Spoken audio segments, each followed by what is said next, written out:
오늘은 스스로 삼가라는 제목으로 우리 하나님 말씀 함께 나누도록 하겠습니다.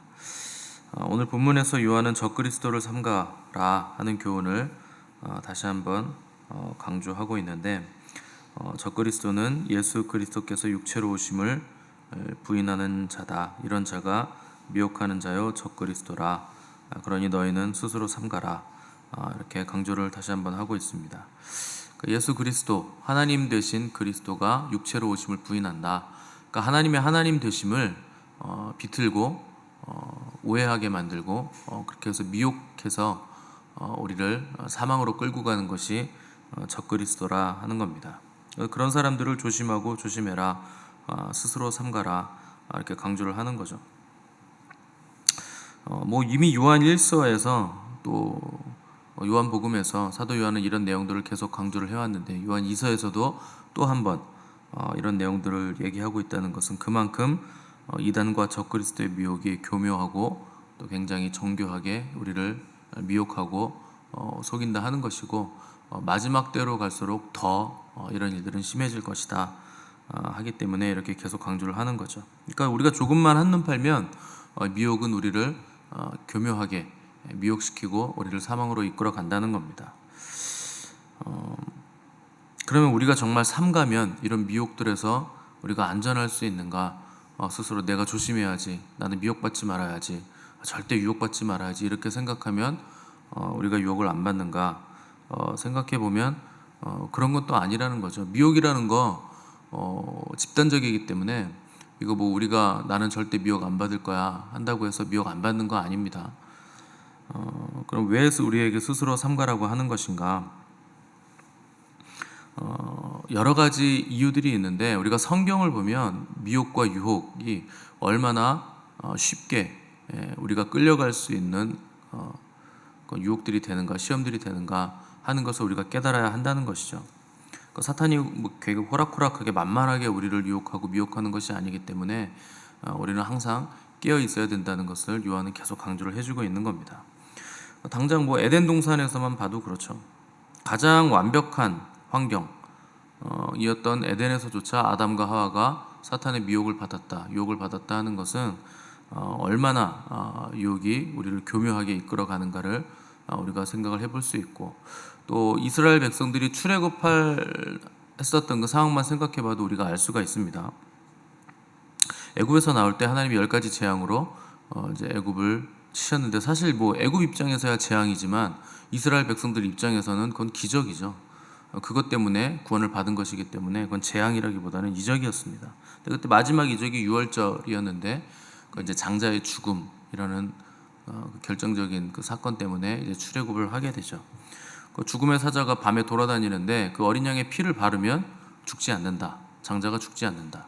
안 바르면 그 집의 장자는 죽는다. 가축도 첫 태생은 다 죽는다 하는 것이죠. 만약에 이스라엘 백성 중에서라도 안 발랐으면 죽었을 겁니다. 그렇잖아요. 피가 넘어가는 이유가 되는 거기 때문에. 또 이집트 사람이었을지라도 애굽 사람 겪는 줄로 봐서 쟤네들이 왜 저 피를 저기다 바를까 궁금해하다가 물어봐서 그거 왜 바르는 거냐, 이거 하나님이 바르라 그랬다. 그래서 자기도 그럼 나도 발라볼까 해서 발랐다면 안 죽었을 겁니다. 그 집은. 왜냐하면 그 피가 예수 그리스도의 보혈을 상징하는 것이기 때문에, 그 피가 생명을 주는 것이기 때문에 바르기만 하면 넘어가는 거예요, 죽음이. 그래서 그 밤에 피를 바른 문설주를 넘어서 드디어 400년이 넘는 430년 정도 기간의 노예 생활을 끝내고 출애굽을 했는데, 또 나와서 가다 보니까 홍해가 앞을 막았잖아요.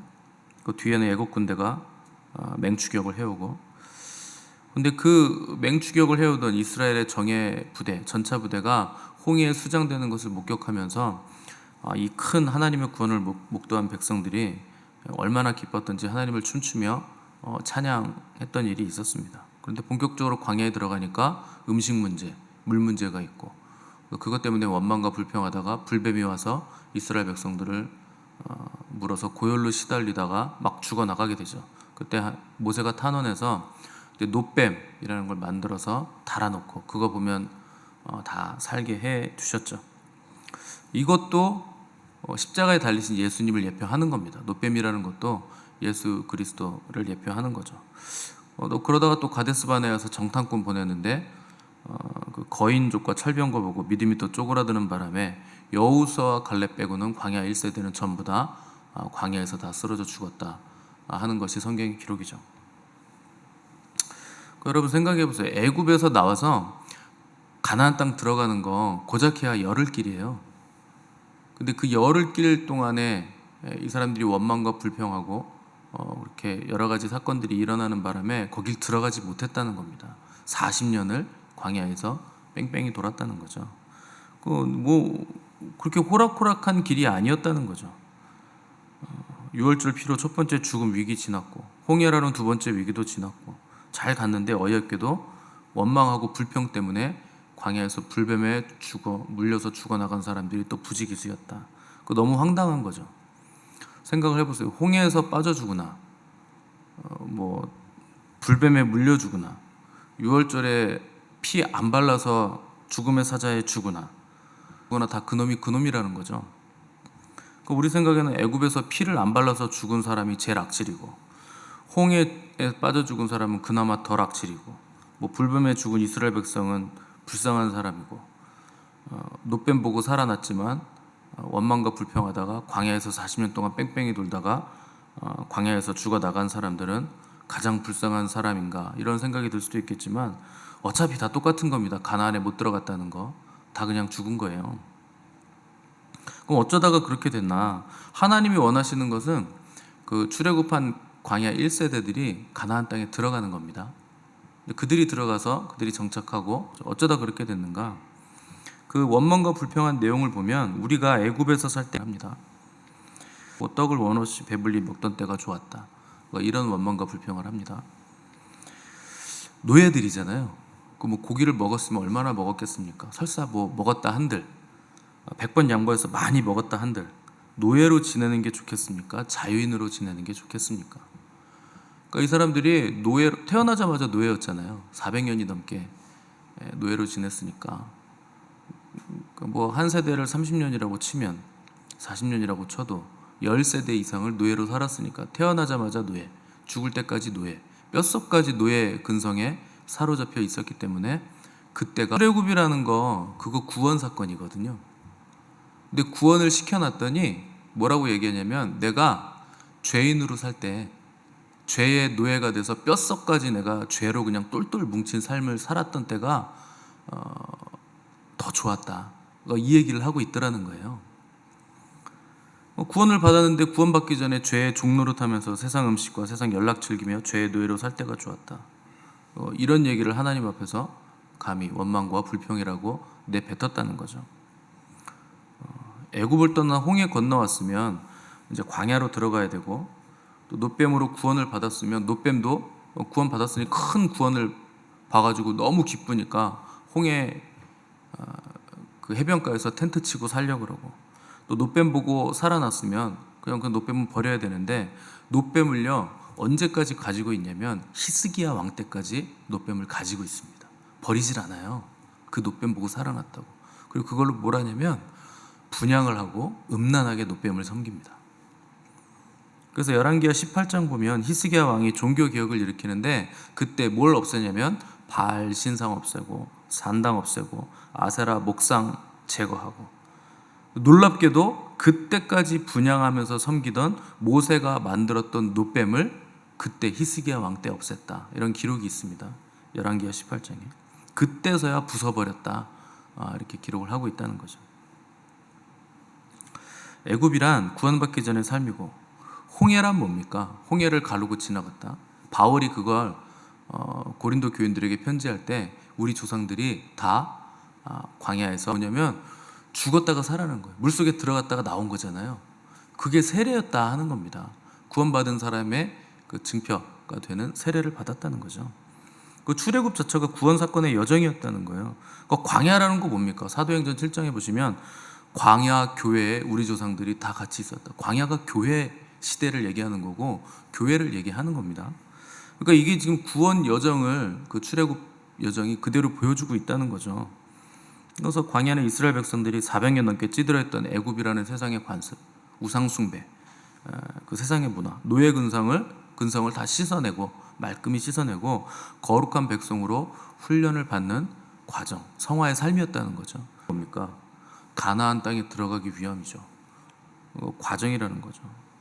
그러니까 유월절 어린 양 피로써 십자가의 보혈로 구원받은 거 너무나 감사한 일인데 거기 유월절 있었던 거기로 돌아가면 안 돼요.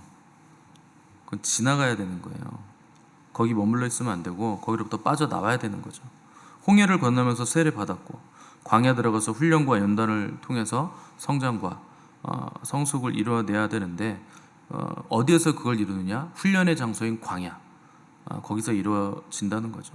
그런데 거기는요 훈련의 장소이기 때문에 먹을 것이 없고 마실 것도 없어요. 또 독충이 있고 불뱀이 있고. 그럼 그 훈련을 어떻게 이뤄내는가? 하나님의 임재로 그걸 이겨낸다는 거죠. 그게 구름 기둥과 불 기둥이잖아요. 낮에 그 뜨거움은 하나님의 그 구름 기둥으로 우리가 이겨낼 수 있는 것이고, 밤에 그 영하로 떨어지는 차가움, 광야는 그런 곳입니다. 낮에는 뜨겁고 밤에는 영하로 떨어지고, 그건 하나님의 불 기둥이 있기 때문에 우리가 이겨낼 수 있다는 거죠. 또 우리가 무엇을 먹습니까? 하늘에서 내리는 신령한 음식 만나, 그 말씀을 먹는다는 거예요. 신령한 음식을 먹었다. 또 반석에서 물이 터지잖아요. 그 반석이 뭡니까? 예수 그리스도라는 반석이죠. 거기서 생수가 터져 나와서 우리의 갈증이 해결된다 하는 것이죠. 우리가 함께 하심으로 우리가 훈련하고 연단받아서 가나안 땅에 들어가는 백성들로 준비가 되는 곳이라 하는 겁니다. 그런데 출애굽 시켜주시고 하나님께서 하나님의 백성 삼아주셨는데 시내산에서 1년 만에 하나님과 언약을 맺자마자 모세가 없는 사이에 금송아지를 만들어서 이게 우리를 출애굽시킨 하나님이다 하면서 음란하듯 그 금송아지를 섬기고, 또 불뱀으로 원망과 불평으로 진노를 유발시켜서 불뱀에 물려서 죽어가는 백성들 놋뱀 만들어서 살려놨더니 그 놋뱀을 또 음란하게 섬기고 놋뱀의 분향을 하면서 섬기고, 또 기드온 시대 때 사사 시대에는 기드온을 통해서 하나님이 그 압제당하는 백성들 구원시켜놨더니 기드온이 만들었던 에봇, 그것을 또 음란하게 섬기는 게 이스라엘 백성의 모습이었다는 거죠. 그것만 섬긴 게 아닙니다. 놋뱀만 열심히 섬긴 게 아니고 아세라도 섬기고 바알도 섬기고 에봇도 섬기고, 아무튼 뭐 굉장히 버라이어티하게 여러 신을 섬겼다. 그 중에 하나가 여호와 하나님이었다 하는 것이죠. 그러니까 성경이 그걸 우리에게 낱낱이 고발해주고 있는 겁니다. 왜 이런 말씀을 드리냐면 이게 다 우리의 미혹거리들이에요. 스스로 삼가서 너희들 미혹받지 않게 주의하라. 그 미혹이 어디서 오는 겁니까? 뭐 사탄이 우리하지만 우리가 스스로 삼가야 되는 이유는 스스로입니다. 우리가 통로를 오늘 사도 요한은 너희들 스스로 삼가라 이런 얘기를 하는 겁니다. 우리가 통로를 여는 그 모든 것들이 우리에게 미혹이 된다는 거예요. 어떤 분야, 어떤 상황이든 간에 하나님으로부터 오지 않은 모든 것들이 미혹이 된다. 하나님으로부터 와도 미혹이 됩니다. 놋뱀이라는 거 뭡니까? 하나님의 처방이잖아요. 놋뱀 만들어 달아라. 근데 그것도 우상숭배의 대상이 되더라는 거예요. 에봇이라는 게 뭡니까? 대제사장이 입는 옷이잖아요. 그 하나님이 직접 이렇게 만들어라 이렇게 설계해 주신 옷인데 그것마저도 미혹의 대상이 돼서 그 에봇을 음란하게 섬겼더라 하는 것이 성경의 증언이죠. 그러니까 우리가 조금만 잘못 생각하는 거, 우리가 통로를 딱 열어놓으면서 나는 믿음이 좋아서 나는 성경을 많이 알아, 성경 지식이 많아서 미혹당하지 않을 거라고 생각하시는데, 여러분 미혹은요 지식적이거나 경험적인 거 아닙니다. 미혹은 영적인 거예요. 내가 어떤 영을 가지고 있느냐에 따라서 미혹이 될 수도 있고 안 될 수도 있다는 거죠. 그래서 영적인 영역이기 때문에 누구라도 장담할 수 없는 것이 미혹입니다. 작은 여지만 있어도 우리를 무너뜨리는 강력한 힘을 가지고 있는 게 미혹이죠. 그건 영이기 때문에. 그래서 스스로 삼가야 된다. 그럼 뭐 스스로 주의하고 삼가면 미혹이 이겨지는가? 어떻게 그러면 스스로 삼가야 되는가? 뭐 바짝 긴장하고 있으면 되나요? 뭐 어떻게 해야 우리가 미혹이 안 당합니까? 잠언 7장에 보시면 미혹 당하지 않기 위한 방법, 이런 구절이 나와요. 내 아들아, 내 말을 지키며 내 명을 간직하라. 내 명을 지켜 살며 내 법을 내 눈동자처럼 지키라. 이것을 내 손가락에 매며 이것을 네 마음판에 새기라. 이런 구절이 나옵니다. 그 하나님 말씀과 계명을 손가락에 매고 또 마음판에 새기고 간직하고 또 손목과 미간에 새기고 이런 구절들이 있잖아요. 다 똑같은 얘기죠. 그러면은 손가락에 매라는 거, 그 지난 주일에도 말씀드렸는데 테필라라 그러죠. 여기다 이렇게 함을 만들어서 거기다 이러면은 미혹을 안 당합니까? 그렇게 물리적으로 그렇게 하면 될까요? 유대인들은 그렇게 물리적으로 합니다. 여기다 감아놓고 여기 턱 올려놓고 손가락에도 매고 이렇게 한다는 거죠. 정말 그렇게 물리적인 말씀을 이마에 두고 손에 매는 이유가 그들이 말씀 사랑이기 때문에 귀한 거지만, 그렇게 한다고 미혹을 이길 수 있는가? 조금 우리보다는 낫겠지만 결론적으로 말하면 마음판에 새겨야 미혹을 이길 수가 있는 겁니다. 결론은 마음에 새기라는 거예요. 그래서 마음에 새겨라, 이마에 새겨라. 이마에 새기라는 거 우리 생각에 새기라는 거예요. 여기다가 얹어 놓으라는 게 아니고 여기다 두피 문신해가지고 말씀 새기면 새기는가? 가장 기본적으로는 성령님이 오셔야 돼요. 성령님이 오셔야 새 영을 너희 마음에 두어서 내가 돌판에 새기지 않고 너희 신비에 새기겠다, 이렇게 말씀하셨잖아요. 그러니까 가장 기본적으로는 성령님이 오셔야 그 역사가 일어나는 것이고, 두 번째는 성령님이 오셨어도 우리가 해야 될 일이 있습니다. 실제로 물리적인 시간을 우리가 말씀을 마음판에 새기는데 쏟아 부어야 돼요. 이게 필요합니다. 그래서 우리의 시간들을 어디에 쓰느냐, 우리의 생각의 기반을 어디에 두느냐가 근본적인 그 유혹과 미혹을 이길 수 있는 아주 중요한 키가 된다는 겁니다. 그래서 개인적인 지혜나 역량의 문제가 아니에요. 물리적인 시간의 문제예요.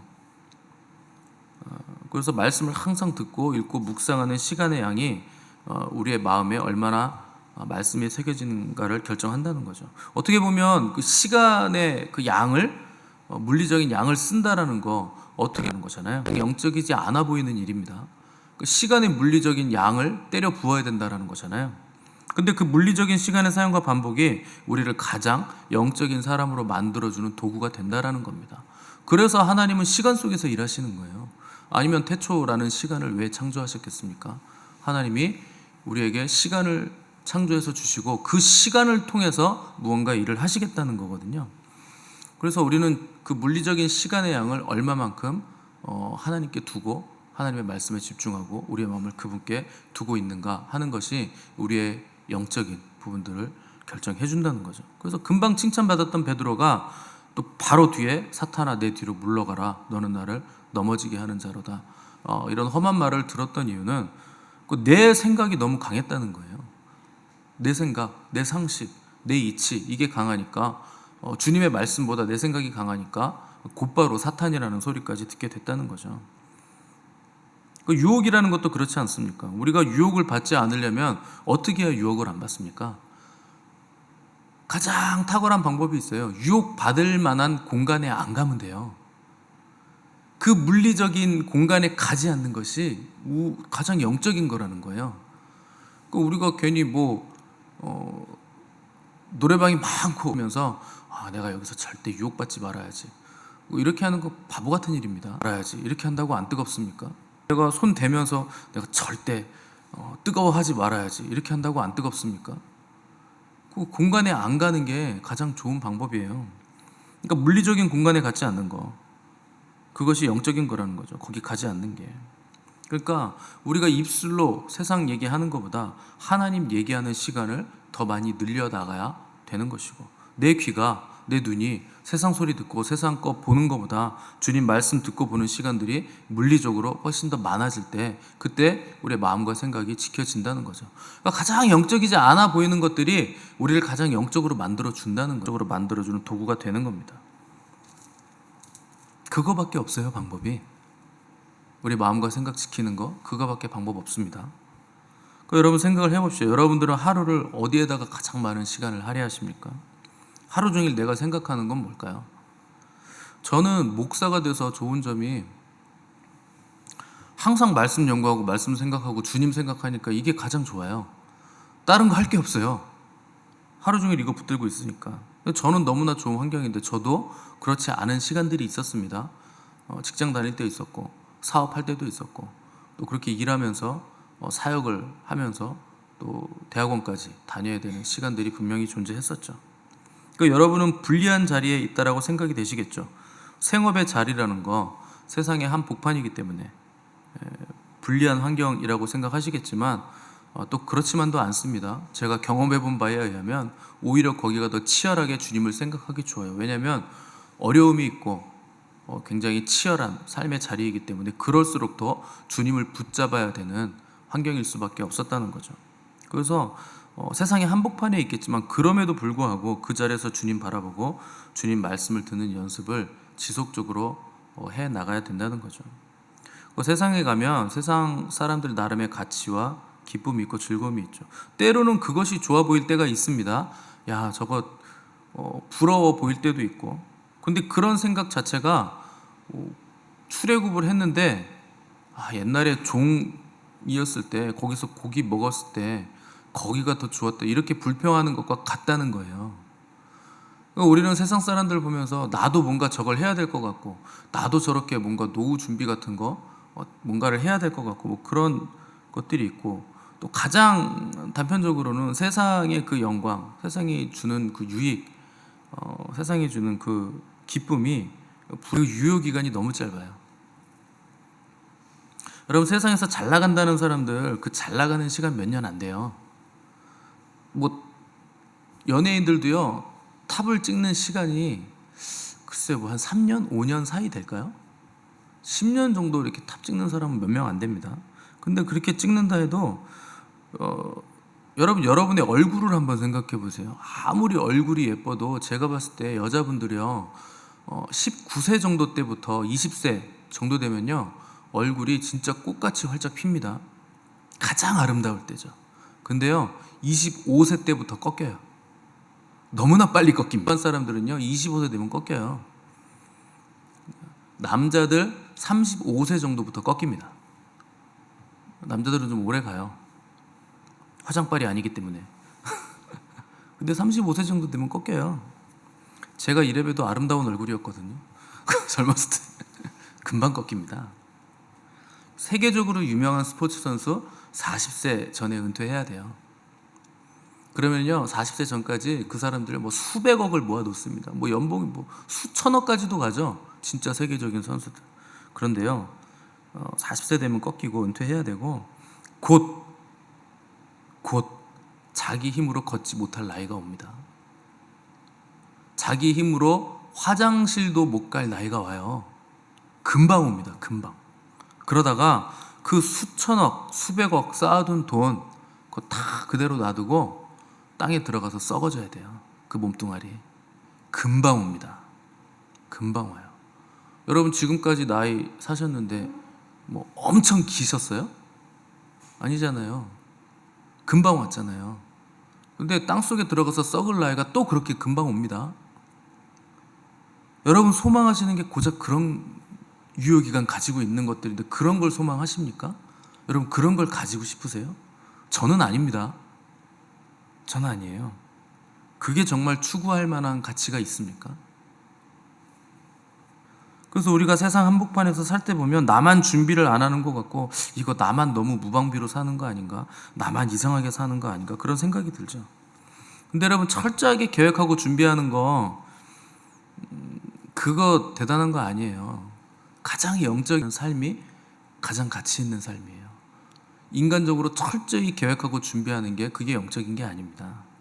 인간의 계획과 준비가 오히려 사망을 만들어내요.